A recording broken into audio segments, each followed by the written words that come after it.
Views বাংলাদেশের প্রথম বর্ষপূর্তি 15ই ফেব্রুয়ারি 2025 উপলক্ষে সবাইকে আন্তরিক শুভেচ্ছা। আমরা সাধারণত ভাবি যে যুদ্ধটার ইতিহাস একটা বা যুদ্ধটা একটা গোষ্ঠী করেছে, এইটা না। অনেকগুলো গোষ্ঠী যুদ্ধ করেছে, তাদের নিজস্ব যুদ্ধ করেছে। তো আমরা যখন গবেষণা করি, বিশেষ করে গ্রামের গবেষণা করি বা অপ্রাতিষ্ঠানিক পরিসরগুলো নিয়ে, প্রাতিষ্ঠানিক পরিসর নিয়ে গবেষণা, আমরা দেখি যে মানুষের দুঃখ কষ্টগুলো, রাগ ক্ষোভ যেগুলোই আছে সেগুলো প্রাতিষ্ঠানিকতা সম্পর্কে, অর্থাৎ যেটা সরকার বলি, রাষ্ট্র বলি। কিন্তু সরকার আর রাষ্ট্র তো যুদ্ধের একটা অংশ। এই যে নামগুলো আছে না, এই যে মেয়েদের 71 কিন্তু রাষ্ট্রের যুদ্ধ না, মেয়েদের 71 সমাজের যুদ্ধ। এই সমাজ কিন্তু এগিয়ে গেছে এবং এই সমাজ কিন্তু রাষ্ট্রের দিকে তাকিয়ে থাকে না। এটা কিন্তু আমাদের জন্য খুব কষ্টকর, কারণ আমাদের রাজনীতির ভিত্তিতে হচ্ছে যে আমরা রাষ্ট্রকে উন্নত করব, রাষ্ট্রকে ভালো করব। কিন্তু শেষ গবেষণা যেটা হয়েছে, খুব বড় একটা গবেষণা হলো, 2 বছর ধরে গ্রামের উপরে হলো, যে পরিবর্তনশীল গ্রাম। সেখানে দেখা যাচ্ছে যে গ্রামের মানুষের সঙ্গে এক ধরনের ব্যবধান তৈরি হচ্ছে। তো এটা কি গ্রামের মানুষের জন্য? যেমন আন্তর্জাতিকভাবে যেটা খুব স্বীকৃতি পাচ্ছে, সেটা হচ্ছে যে করোনার সময় সরকার এমন কোনো গুরুত্বপূর্ণ ভূমিকা পালন করতে পারেনি। যে কোনো আমাদের যারা আমরা সাউদার্ন বলি, যে গরিব দেশগুলোতে, সেখানে তাহলে টিকলো কী করে সমাজ? এবং আশ্চর্য রকম গবেষণাতে বের হয়ে আসছে যে সমাজের যে শক্তি, এটা কিন্তু রাষ্ট্রের শক্তির চেয়ে বেশি। সমাজ টিকতে পারে এবং সমাজটা অপ্রাতিষ্ঠানিক।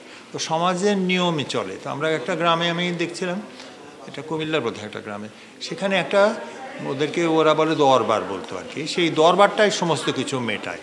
তো তারপরে সরকার ওখানে গেছে, সরকার ইউনিয়ন পরিষদ করেছে, এই পরিষদ করেছে। তো এগুলোকে তো মানুষ তার অস্বীকার করতে পারবে না, কিন্তু সেগুলো আছে। কিন্তু গ্রামের মানুষের মানে এই যে সমঝোতা করে নিচ্ছে, আচ্ছা রাষ্ট্র একটা প্রতিষ্ঠান করেছে, তার সঙ্গে আমাকে চলতে হবে, আমি এটাকে অস্বীকার করতে পারবো না, কিন্তু আমার লয়্যালটিটা, আমার আনুগত্যটা কিন্তু আমার দরবারের প্রতি। তো আমার মনে হয় বাংলাদেশের এই ভাবনাটা আমরা জনপ্রিয় না, কারণ আমরা রাষ্ট্রকেই বলি। যে কারণে আমরা যখন মুক্তিযুদ্ধের ইতিহাস নিয়ে কথা বলি, আমরা কিন্তু পলিটিক্যাল নেতাদের কথা বলি আর সেনাবাহিনীর কথা বলি, আমরা কিন্তু সাধারণ মানুষের কথা বলি না এই কারণে যে আমরা সমাজকে কিন্তু বুঝতে পারি না, বুঝতে চাই না, বা আমাদের প্রশিক্ষণের মধ্যে সমাজটা নাই। তো অথবা আমরা মনে করি মুক্তিযুদ্ধ হয়েছিল, মুক্তিযোদ্ধারা এরকম হয়েছিল, এইটা করেছিল, ওটা করেছিল। কিন্তু যদি গ্রাম না থাকতো, বাংলাদেশের মুক্তিযুদ্ধ হতো না। যদি গ্রামের মানুষ যদি না বিরোধিতা করতো, বাংলাদেশের মুক্তিযুদ্ধ গ্রামের মানুষ কেন করলো? এর কারণ হচ্ছে গ্রামের উপরেও নির্যাতন হয়েছে, অত্যাচার হচ্ছে, তার প্রতিবাদ বা এই করে হয়েছে। সে কিন্তু রাজনৈতিক ভাবনা চিন্তা নিয়ে করেনি। আর সে শহরের উপরে তো নির্ভরশীল ছিলই না কখনো, এখনও নির্ভরশীল নয়, এবং এই অনির্ভরশীলতা বাড়ছে। এর ফলে যেটা হচ্ছে যে আমাদের দেশে কিন্তু, দেশ যদি বলি তাহলে দুইটা, রাষ্ট্রিক অংশ আর সামাজিক অংশ। সামাজিক অংশ ব্যাপক, রাষ্ট্রিক অংশ সেই তুলনায় ছোট। যে সমস্যা ঝামেলা যেটা বেশি হয় রাষ্ট্রে, সমাজটা কম হয়।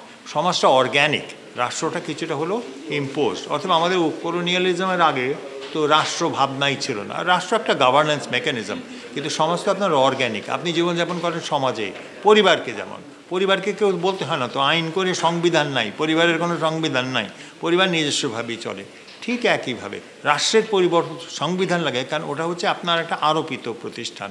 আর সমাজ হচ্ছে নিজের থেকে উপরে উঠে আসে, অর্গ্যানিক, বাংলা জানি না কি শব্দটা হবে।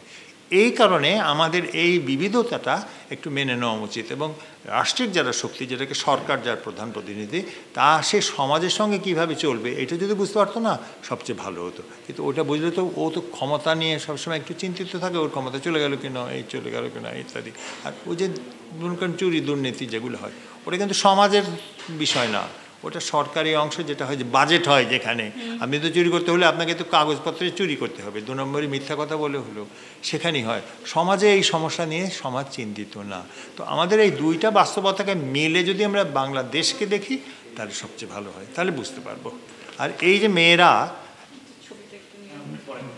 মেয়েরা যে 71 সালে ভূমিকা পালন করেছে, আমরা মেয়েদেরকে শুধুমাত্র একটা ভূমিকা পালন করার অধিকার দিই। খেয়াল করুন, আমরা বলি ও ধর্ষিতা। তাহলে ধর্ষিতা হলে ও তো একটা অসহায় মানুষ। ও যে যুদ্ধের সময় আশ্রয় থেকে আরম্ভ করে, খাওয়া থেকে আরম্ভ করে, একটা সমাজকে টিকিয়ে রাখার জন্য যা যা করার দরকার সে করেছে। আমরা কিন্তু ওটা বলি না। বললে কি হবে? বললে তো তাহলে আমার একটু ক্রেডিটটা চলে যাবে না? আমি মনে করি এইটা খুব গুরুত্বপূর্ণ। এবং আমার কাছে সবচেয়ে বেশি উদ্বেলিত করে যে ঘটনাগুলো মেয়েদের অভিজ্ঞতা এসছে 71-এ, আমরা ওগুলো বলিও না, আমরা জানিও না। আমরা জানতে চাই যে পাকিস্তান রাষ্ট্র কী করেছে, কী করেছে। পাকিস্তান রাষ্ট্র যখন সমাজে গেছে, সমাজ তাকে পরাজিত করে ফেলেছে। এইটাই হচ্ছে সত্য।